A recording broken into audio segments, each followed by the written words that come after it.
Hey guys, Ravis here. Welcome to another video of a setup for a specific bomb jump, or rather two bomb jumps, to get into the fake flipper position to skip a required dip into pod without being able to finish it. So as you can see, my current inventory has only a boomerang bombs. I just gave me a book and a bottle, it doesn't matter. The main thing is, when you play the A Link to the Past randomizer and you have to do Aghanim to get your Dark World access, you sometimes might have to go into pod to get your hammer or glove or whatever, but this requires a lot of time at double dip if you don't have the bow. Now, I wanna mention at this point, if you have the bow in general, you can simply use the splash deletion glitch, since it is nowadays probably more of a common trick to know. I'm not gonna go into detail what about that, but there's things that you can't do with the splash deletion if you don't have the correct items. And right now I do not have a bow, I do not have a red boomerang, and I do not have Somoria, so splash deletion down here or next to the pyramid to get the hookshot way to the East Dark World is not possible.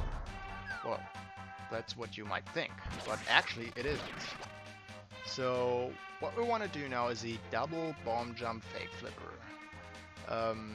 Not double in the way that you do bomb jumps at once, but two right after each other. And the first one is starting right here. Alright, you want to line yourself up.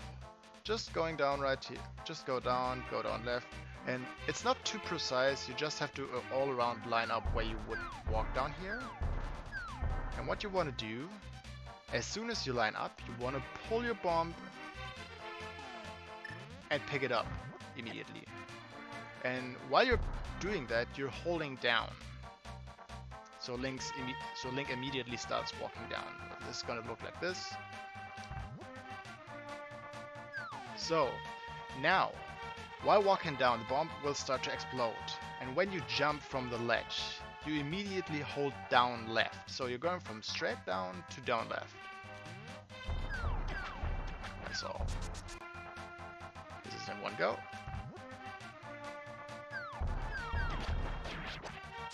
Alright, easy bomb jump. Now I want to say, you can bomb jump back, but you actually don't need it. If you're going this way, you get a weird spot to respawn and you can just go up, back. I found that out recently from someone that told me, I think it was Ryan Tankier? I'm not certain, but thanks to whoever told me that this is possible. But basically, this is the more important part. Whoops. If you come down here, take a bomb, hold down left, and you're good to go. Now the second bomb jump is gonna be right here, and you want to face to the right all the time. So you want to get all around in this position, because when you face to the right and you go down, Link is looking down, but he will respawn facing to the right. And that is important, because we need to place the bomb right in front of us, like this. And when it flickers, as said in the description, you can simply push to the right, hold right completely, and you will fake flipper into the screen transition. It's not that precise, if I remember correctly, but if the bomb is not gonna lay down at this point, then and it's dropping into the water, then you're too far to the right. And if you, let me show, if you're too far to the right, I think this is gonna be, no, this is still working. So you can see this is a pretty huge margin you have right there. Alright, this is too far to the right.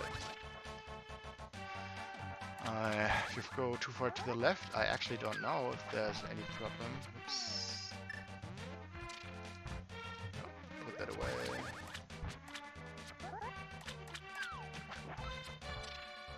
Let's see.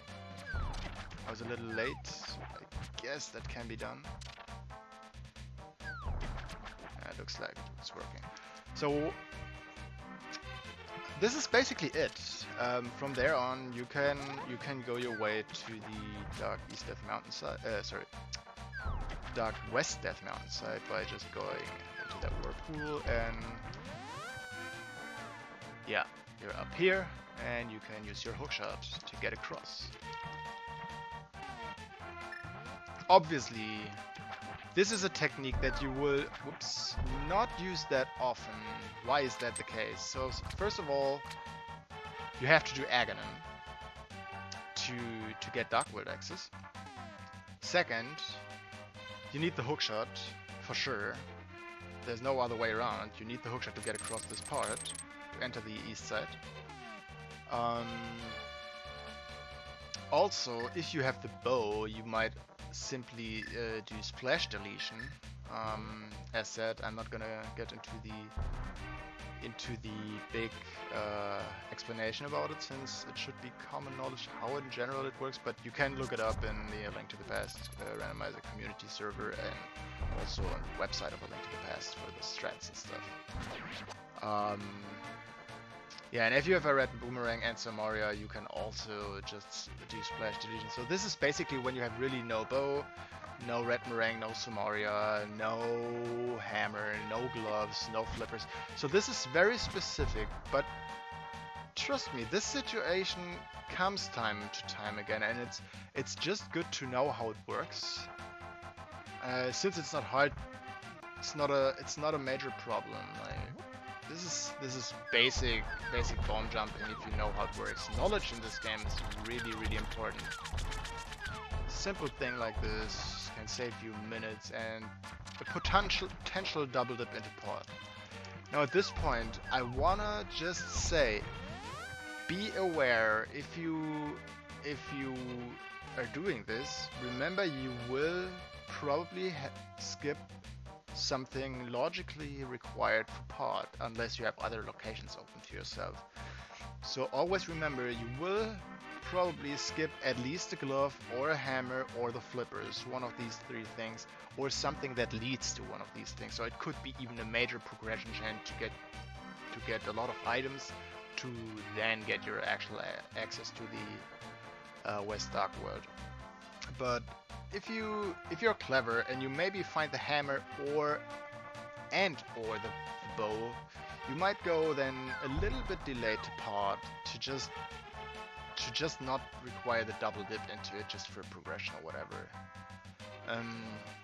If someone remembers the Speed Gaming Live play-in match where a lot of people were on in the race, to get into the brackets. This was one of the seats where you did not have anything like that, or like equipment like this, and this would have saved you a lot of time. You got your, I think, glove in there or flippers, and if you go this way, you find your bow and your hammer on the way, and you do not have any double dip pod things or whatever is going to be required. This is super useful in unfortunately rare cases, but knowing things makes you automatically a better runner, specifically if you can just pull it off, just knowing how things work and practicing things like that 2 or 3 times, so like 10 minutes or whatever, is maybe a potential game saver for you. Yeah, and as you can see, you get a lot of other checks before going into pod, and finding your bow, finding your boots or whatever first can be a difference maker for sure. Now it can backfire, of course. I had one seed where I had bow and hammer in pod.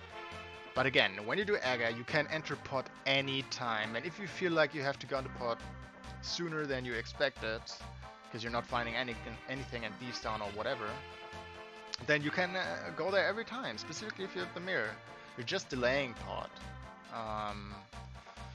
Specifically if this is a crystal, this is way more important. So yeah, this is actually it, and I want to say thank you for watching. And if you like these setup videos and the trick videos that are coming up, then I'm glad you liked it, and I hope you can leave a follow there. So I want to thank some people at this point who made me try this, but I'm not gonna name them because I know that they don't want to be named. But thank you guys. And with this, I am signing out, and see you next time.